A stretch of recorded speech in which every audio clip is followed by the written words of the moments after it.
So today I'm going to be talking about the day when Princess Elizabeth was told that she was going to become Queen Elizabeth II. Well, this was 69 years ago, and when it was when like I said, Princess Elizabeth was told that she was going to become queen. But for almost a day between the time her father died to the time George VI, to the time she actually was told, she didn't know. She was still she was officially queen, I guess, but she wasn't aware of this. So on January 31st, 1952, King George VI said bid farewell to his daughter Elizabeth and the Duke of Edinburgh, who recently died today at the age of 99, Prince Philip, and because they were going to be leaving the UK to go on a tour in the Commonwealth. This would include visiting South Africa, Australia, New Zealand, the Commonwealth.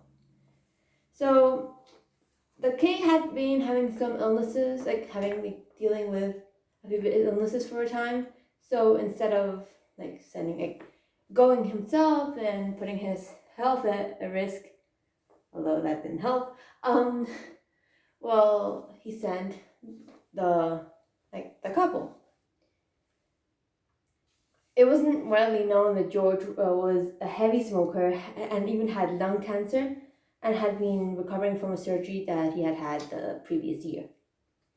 And this time, on January 31st, 1952, was the last time Elizabeth saw her father. So,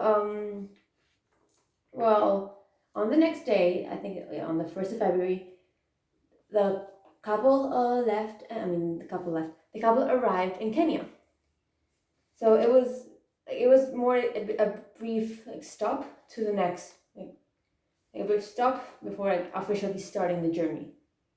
In Nairobi, there were huge crowds that were really enthusiastic, and they loved Elizabeth and they loved seeing her.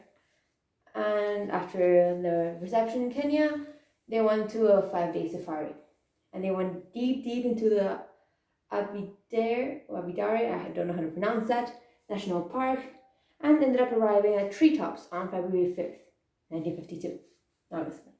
It's really a small cabin, not a huge deal. I think it's still, I don't know about the cabin, but the Treetops hotel, I guess, park, cabin things, they're still open today, so you can visit.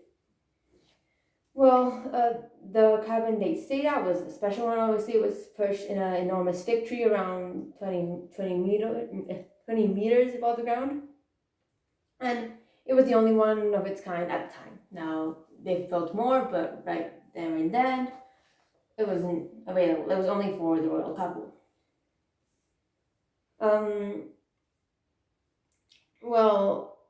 This guy called I'm gonna pronounce his name wrong.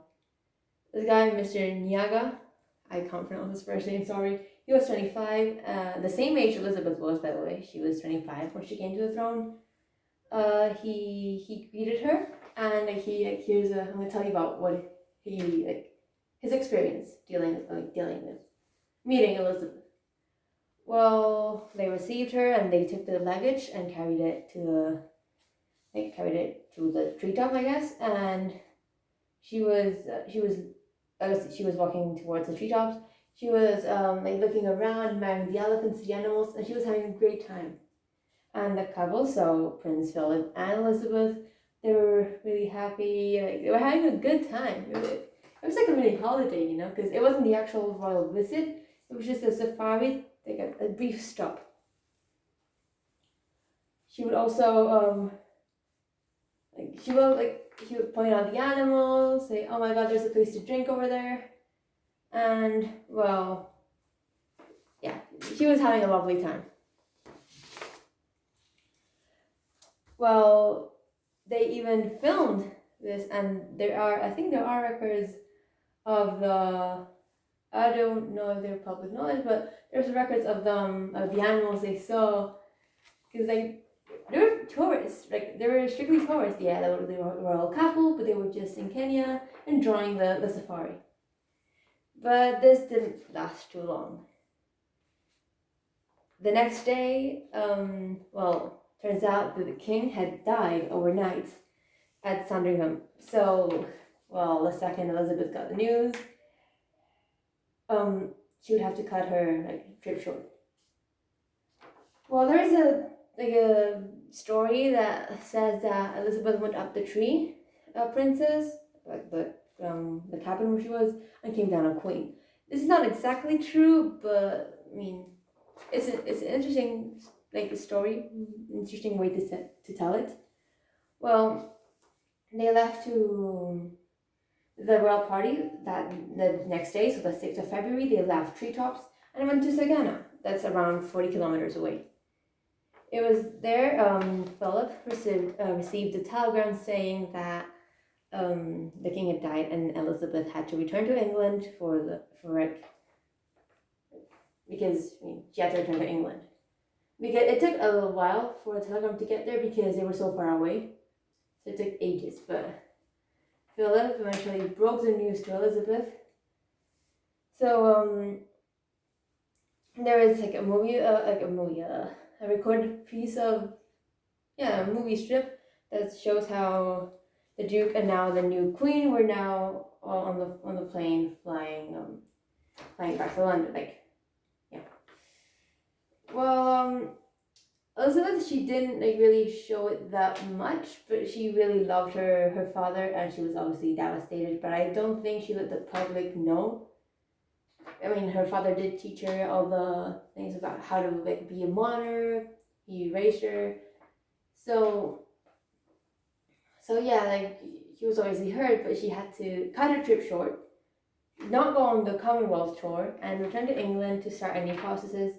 I think she was made Queen of England in 1953, so over a year after this happened.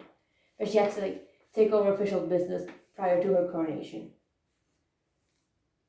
So it kind of sucked in two ways. First of all, her trip was cut short, and she didn't get to finish the Commonwealth tour. But also, she saw her father for the last time on the 31st of January, and just received news over a telegram that her father had died when she was in a whole other continent, and now she had to rush back to England to take up the role of being queen.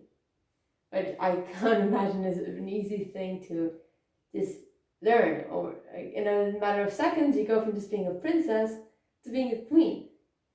So she had to return, and then she is still on the throne to this day. And Philip did pass away today, but Elizabeth, her health apparently is great. She does appear to be going on to reign for many more years, so that's good. That's pretty much it. That's essentially the account on what happened the day Elizabeth was told she was now the Queen of England. She knew she was going to become queen. She was the eldest daughter, but still. So that is pretty much it. It's a really short video, but hey, it's only telling you about one single day. So yeah, that's it. Thank you for watching. Bye.